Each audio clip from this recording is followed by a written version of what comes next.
ఇవాళ రాబోయే స్థానిక సంస్థలలో నాయకుల ఎన్నికలు అయిపోయినాయి, ఎమ్మెల్యేలు ఎమ్మెల్సీలు. ఇప్పుడు కార్యకర్తల ఎన్నికలు రాబోతున్నాయి. కార్యకర్తల ఎన్నికల్లో ఎవరైతే కష్టపడతారో, కార్యకర్తలను కష్టపడి ఎవరైతే గెలిపించుకుంటారో వాళ్ళు తిరిగి నాయకులుగా రాష్ట్ర స్థాయికి ఎదుగుతారు. అందుకే ఈరోజు పార్టీ నిర్మాణంలో భాగస్వాములు కావాలి. స్థానిక సంస్థల ఎన్నికల్లో పార్టీ కార్యకర్తలను గెలిపించుకోవాలి. అప్పుడే పార్టీ బలోపేతం అవుతుంది. పార్టీ బలోపేతం అయితే రెండవసారి కాంగ్రెస్ పార్టీ తిరిగి అధికారంలోకి వస్తుంది. రెండవసారి అధికారంలోకి రావడం మీ చేతుల్లోనే ఉంది. ఇవాళ ఈ వేదిక మీద నుంచి నేను ఒక్క మాట చెప్పదలుచుకున్న మిత్రులందరికీ, 94 నుంచి 2004 వరకు 2 సార్లు తెలుగుదేశం పార్టీ ఆనాడు అధికారంలో ఉన్నది. 2004 నుంచి 2014 వరకు ఆనాడు కాంగ్రెస్ పార్టీ 2 సార్లు అధికారంలో ఉన్నది. 2014 నుంచి 2023 వరకు టీఆర్ఎస్ 2 సార్లు అధికారంలో ఉన్నది. 2023 నుంచి 2033 వరకు 10 సంవత్సరాలు కాంగ్రెస్ పార్టీ తప్పకుండా అధికారంలో ఉంటుంది. ఈరోజు ఎవరెవరైతే పార్టీ కోసం పనిచేస్తారో ఈ 10 సంవత్సరాలలో మిమ్మల్ని కాపాడుకున్న బాధ్యత పార్టీ తీసుకుంటుంది. మీనాక్షి నటరాజన్ గారు తీసుకుంటారు. ఈరోజు పార్టీకి ఆ తర్వాత తరం మీరు తెచ్చుకోవాలి. నేను 10 ఏళ్ళ అధికారాన్ని నడిపించే వరకు నేను బాధ్యత తీసుకుంటా. ఆ తర్వాత అధికారంలోకి తీసుకొచ్చి నడిపించాల్సిన బాధ్యత మీరందరూ తీసుకోవాలి. ఈరోజు మిత్రులారా, పార్టీ నిర్మాణంలో కీలక భాగస్వామ్యం తీసుకోండి. పార్టీని నిర్మించడంలో ముందు ఉండండి.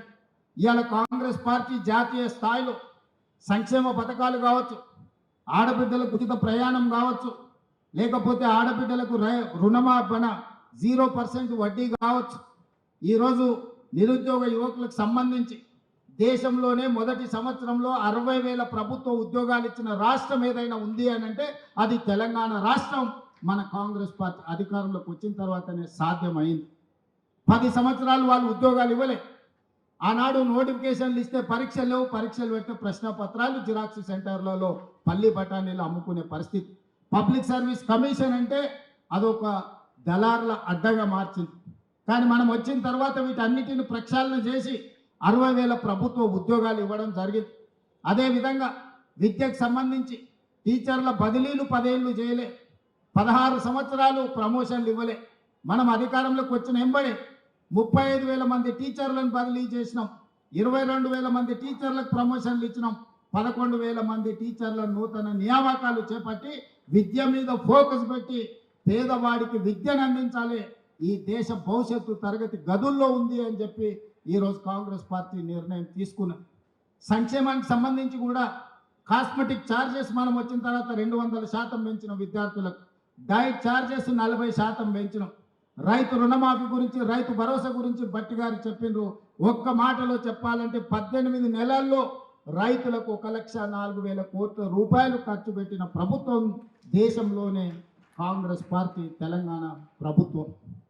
ఇట్లా విద్యకు సంబంధించి ఇంటిగ్రేటెడ్ రెసిడెన్షియల్ స్కూల్స్ కావచ్చు, ఇంటిగ్రేటెడ్ స్కిల్స్ యూనివర్సిటీ కావచ్చు, ఇంటిగ్రేటెడ్ స్పోర్ట్స్ యూనివర్సిటీ కావచ్చు, ఇట్లా ప్రతి విషయంలో ఈరోజు కాంగ్రెస్ పార్టీ ఆదర్శంగా నిలబడి ముందుకు వెళ్తుంది.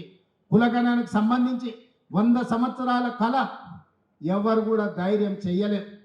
ఈనాడు socio economic education, employment, caste and political సర్వేను దేశంలోనే గొప్పగా నిర్వహించి లెక్కలు తేల్చి ఈరోజు మోడీ ప్రభుత్వానికి సవాలు విసిరినాం.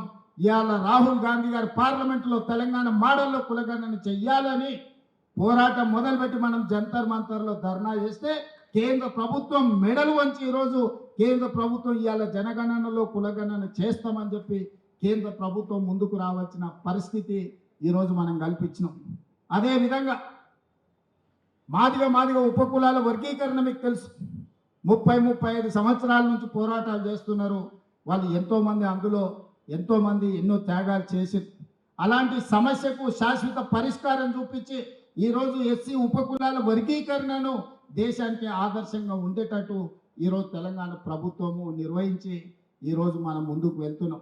అందుకే మిత్రులారా, విద్యార్థులు కావచ్చు, నిరుద్యోగ యువకులు కావచ్చు, రైతులు కావచ్చు, అదేవిధంగా మహిళలు కావచ్చు, ఈరోజు రాష్ట్రంలో పెట్టుబడులు కావచ్చు, రాష్ట్రాన్ని అభివృద్ధి పదం వైపు నడిపించే తెలంగాణ రైజింగ్ 2047 విజన్ డాక్యుమెంట్ కావచ్చు, ఈరోజు దేశానికే తెలంగాణ రాష్ట్రాన్ని ఆదర్శంగా నిలబెట్టాలని అహర్నిశలు మేము ప్రయత్నం చేస్తున్నాం.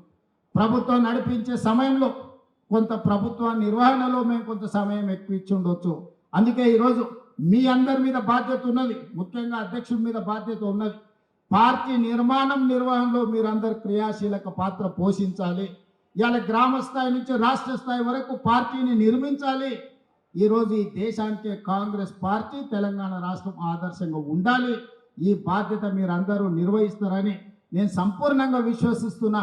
ఇక్కడ ఉన్న వాళ్ళందరికీ నా సూచన ఒక్కటే, ఇవాళ చాలామంది ఇక్కడ జిల్లా పార్టీ ప్రెసిడెంట్లు, రాష్ట్ర స్థాయిలో బాధ్యత వహించిన వాళ్ళు ఎమ్మెల్సీలు, మంత్రులు, ఎంపీలు అయింది.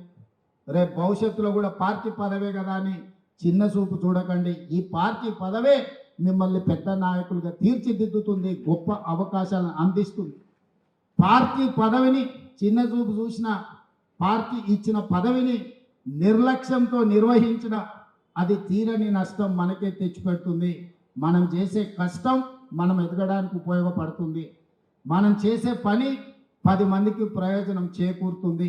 అందుకే ఈరోజు మీ పదవులు వచ్చిన వాళ్ళందరికీ వచ్చే ప్రభుత్వంలో 2029లో రెండోసారి ఏర్పడబోయే ప్రభుత్వంలో ఈరోజు పార్టీ పదవులు ఉన్న వాళ్ళకి చాలామందికి అవకాశాలు వస్తాయి. డీలిమిటేషన్ జరగబోతుంది, సీట్లు పెరగబోతున్నాయి, మహిళా రిజర్వేషన్లు రాబోతున్నాయి, మా ఆడబిడ్డల అవకాశాలు పెరగబోతున్నాయి, జమిలీ ఎలక్షన్లు కూడా తెస్తామని చెప్తున్నారు. ఇవన్నీ రాజకీయ అవకాశాలను పెంచుతాయి. మరి ఆ సమయానికి మీరు రెడీగా ఉండాలి. మీరు సమయం వచ్చినప్పుడు మీరు సిద్ధంగా